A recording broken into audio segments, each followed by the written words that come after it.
প্রথমে শিশুর শরীরে খাবারের চাহিদা থাকলেও সে খেতে চাইবে না। তারপরে দেখা যাবে উদাসীনতার প্রাথমিক লক্ষণগুলি, যেমন খেলা, কথা বলা, হাসা সবকিছুতেই তার অনীহা হবে। তার মস্তিষ্কের শক্তিক্ষয় হবে। জ্ঞান আহরণ করা, সামাজিক সম্পর্ক স্থাপন করা বন্ধ করে দেবে। শিশুর অপুষ্টি সর্বোচ্চ পর্যায়ে পৌঁছলে তারা তাদের আশেপাশের পরিবেশ থেকে বিচ্ছিন্ন হয়ে যায়। কোনো উৎসাহ ও উদ্দীপনায় সাড়া দেয় না। তখন টিকে থাকাই তার শরীরের প্রধান লক্ষ্য হয়।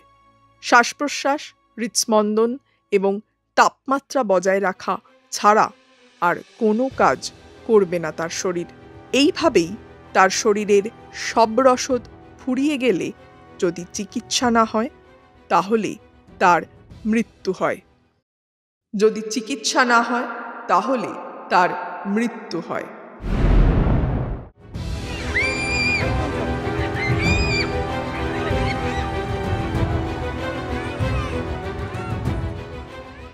গাজায় অন্তত ৫৫,০০০ শিশু এখন এক প্রকার মৃত্যু পথযাত্রী বললে অত্যুক্তি হয় না।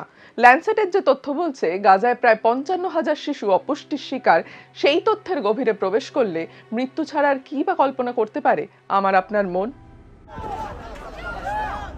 গাজা জুড়ে এখন শুধুই হাহাকার। ত্রাণ আসছে, আবার সেই ত্রাণ নিতে গিয়ে প্রাণও যাচ্ছে। এক এক সময় ত্রাণ নিতে গিয়ে হুমড়ি খেয়ে পড়ছেন মানুষ। প্রবল অনাহার, অপুষ্টি ও ভয়ঙ্কর খাদ্য সংকটে জর্জরিত গাজায় লাফিয়ে বাড়ছে মৃতের সংখ্যা। তবে এবার হয়তো লড়াইটা শুধুমাত্র খাবারের জন্য নয়, এবার লড়াইটা টিকে থাকার।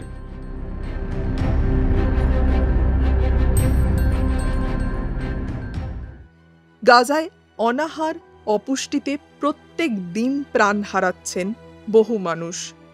তাদের মধ্যে রয়েছে একাধিক শিশুও। ল্যান্সেটের তথ্য অনুযায়ী গাজায় প্রায় ৫৫,০০০ শিশু অপুষ্টির শিকার।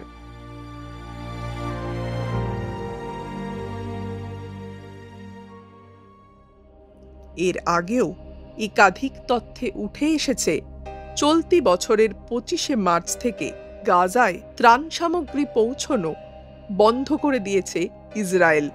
এই ত্রাণ সামগ্রীর মধ্যে রয়েছে খাবার, ওষুধ ও জ্বালানি সহ একাধিক নিত্য প্রয়োজনীয় জিনিস। আর তারপর থেকেই খাদ্যাভাবে গাজায় মৃত্যু মিছিল যেন আরও ভয়ঙ্কর আকার ধারণ করেছে।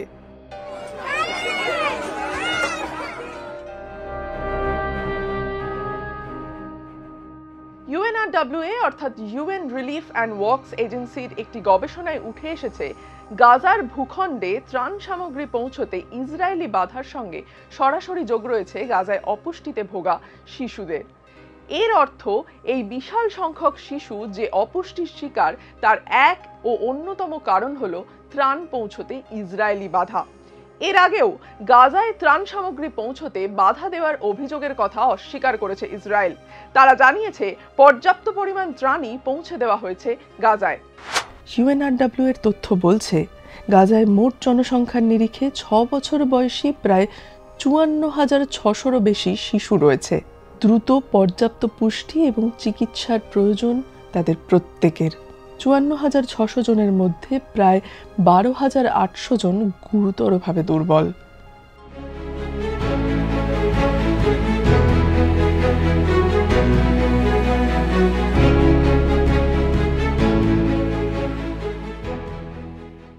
গাজায় পৌঁছানো ত্রাণের বেশিরভাগ অংশই লুট করছে হামাস, এমনটাই অভিযোগ করছে ইসরায়েল। তবে ইসরায়েলের এই অভিযোগের ভিত্তিতে কোনো তথ্য প্রমাণ এখনও পাওয়া যায়নি। পাশাপাশি গাজায় ত্রাণ প্রবেশ নিয়ন্ত্রণকারী ইসরায়েলি সংস্থা কোগাটো ত্রাণ শিবিরে হামলার জন্য দায়ী করছে হামাসকে। ইউএনের রিপোর্ট বলছে মে থেকে জুলাই মাসের মধ্যে গাজার ত্রাণ শিবিরে প্রায় ১৪০০ জনেরও বেশি প্যালেস্তাইনবাসীর মৃত্যু হয়েছে।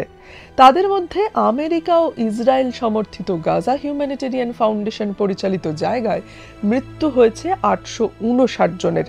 অন্যদিকে যে রাস্তা দিয়ে ত্রাণ পৌঁছানো হয় সেই রাস্তায় মৃত্যু হয়েছে 514 জনের। রিপোর্টে উঠে এসেছে এই 1400 জনের বেশিরভাগেরই মৃত্যু হয়েছে ইসরায়েলি মিলিটারির হাতে।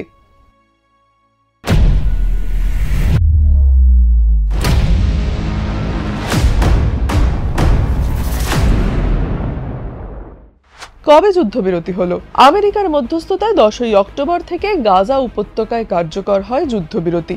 যুদ্ধবিরতির মাঝেও একাধিকবার গাজায় ঢুকে নৃশংস হামলা ইসরায়েলের। যুদ্ধবিরতির মাঝেও ইসরায়েলি হামলায় মৃত প্রায় 100 জন প্যালেস্তাইনবাসী, হামলায় আহত আরও 230 জন।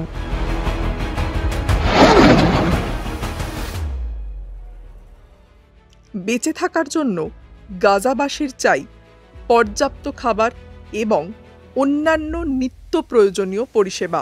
খাদ্যাভাবের কারণে অপুষ্টির পাশাপাশি ডায়রিয়া, স্ক্যাবিস এবং নিউমোনিয়ার মতো রোগেরও শিকার হচ্ছে শিশুরা। শুধুমাত্র সাময়িক সময়ের জন্য নয়, ভবিষ্যতের কথা মাথায় রেখে গাজার শিশুদের জন্য চাই নিত্য প্রয়োজনীয় বেশ কিছু সামগ্রী, যার মধ্যে রয়েছে পুষ্টিযুক্ত খাবার, জল, সাবান, shampoo, detergent powder, sanitary pad, রান্নার জন্য গ্যাস এবং তেল সহ থাকার পর্যাপ্ত জায়গা, শীতের হাত থেকে বাঁচার জন্য লেপ, কম্বল সহ আরও অনেক কিছু।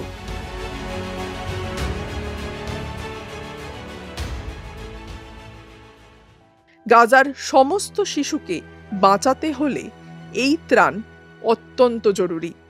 যুদ্ধবিরতি সত্ত্বেও ত্রাণ নিয়ন্ত্রণ, হামলা, বোমাবর্ষণ আসলে কি গাজাকে ক্রমশই ধ্বংসের পথে ঠেলে দিচ্ছে না?